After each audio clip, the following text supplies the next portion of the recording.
Hey Pot Gang, it's Beth here.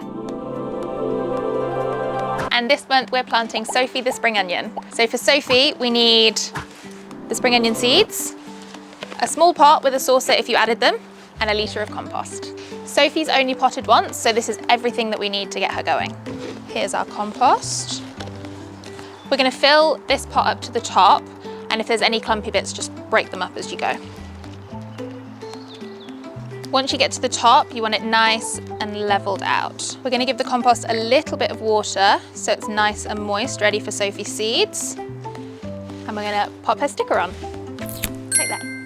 Now we're gonna grab our spring onion seeds, and we wanna be a little bit careful. I'm gonna be extra careful because it's a bit breezy today, that these seeds are quite small. So we wanna make sure that they don't go flying everywhere. Empty them out into my hand to start with. We're gonna plant all of these at once, so it's good to have a nice view of what you're working with. We want them spread nice and evenly across the whole pot. Try and avoid having any big gaps in between them.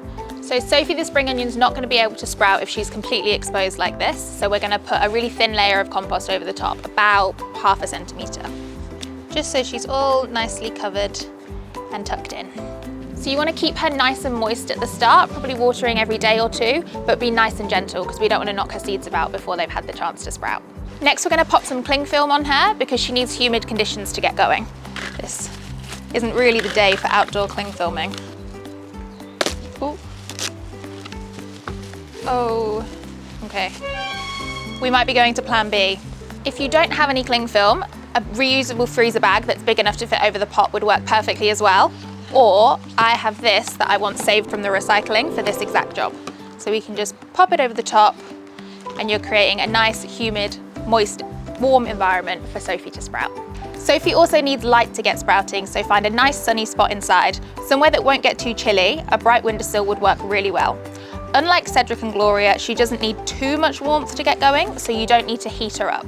Just keep the windows closed so she doesn't get too cold. Sofi should sprout up within a couple of weeks, but keep a close eye on her, because as soon as she sprouts, you need to take the cling film or the covering off and give her some space to breathe. We're going to be back in a couple of weeks to check how she's getting on.